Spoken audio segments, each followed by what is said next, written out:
I have a confession to make this morning. It's that the last time I took any role in a remembrance service, I was escorting the flag of the 6th Willoughby Brownies, feeling both very scared and very grown up, like perhaps some of you might be feeling today.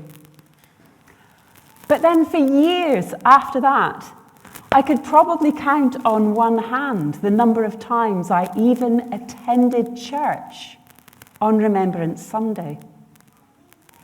In my mind, how could I, a follower of the Prince of Peace, take part in something that I imagined would be a glorification of war or an ennobling of dated ideals about what constitutes bravery or masculinity? But glorifying war and stiff upper lips is not what we do here today.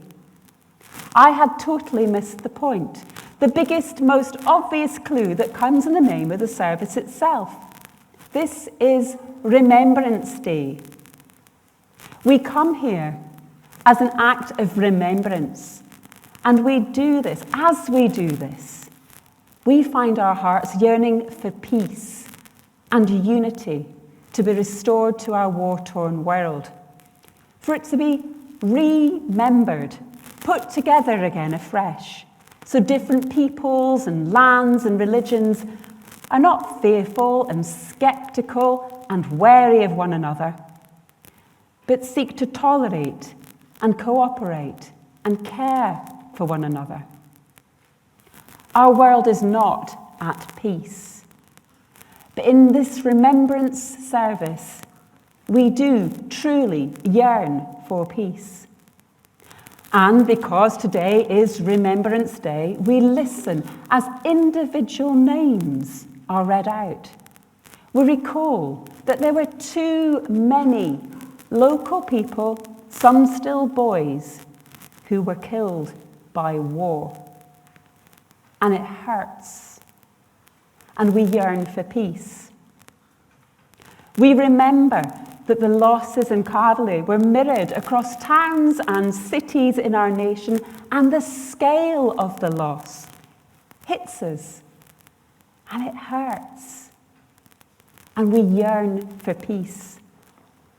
We yearn for peace as we know that the loss of life in war has not ended, that in too many places that there are children and women and men, loved members of their communities who lose their life in conflict.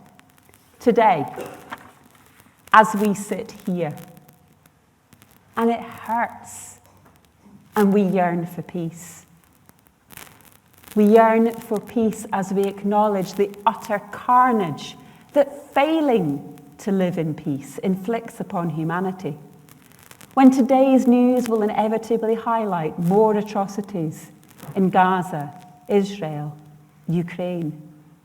How can we fail today to do anything but yearn for peace? But where can we place our yearning, our lament, our anger at the war and conflict? How can we be part of the remembering of our world?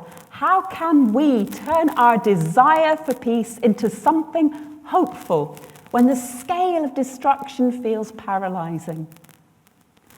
The world wars are history that we can no longer alter. The current conflicts are hundreds of miles away. What, in God's name, can we do? There is something powerful in small acts of rebellion, in deliberate choices to turn away from conflict and to counter aggression with peace. Here's a story. At the height of the Bosnian War in the 90s, a Sarajevan marketplace was hit by continuous mortar rounds, killing 22 people who were queuing for bread. The besieged Sarajevans were tired and terrified and worn out by war. One man, however, refused to allow war and death to have the final say. Taking his cello and dressed in full concert wear, Vedran Smilovic sat in the rubble of the market where the shoppers had been killed and performed each day for 22 days after that shelling, risking sniper fire and further attack. And each day he did this, people came to that rubble and they left flowers where he had played. Smilovic's was a small, powerful act of rebellion. It stood up against the grief and the misery and the fear that war was bringing, and it said no. It was a deliberate stance of peace against war, a small act of rebellion in a place of ugliness and fear and death, making it a place of hope and beauty and peace. Today in Palestine and Israel, bereaved parents of all religions who have lost a child in the conflict over the years have founded the Parents' Circle to deliberately seek and to understand and comfort one another. They're not diplomats or generals.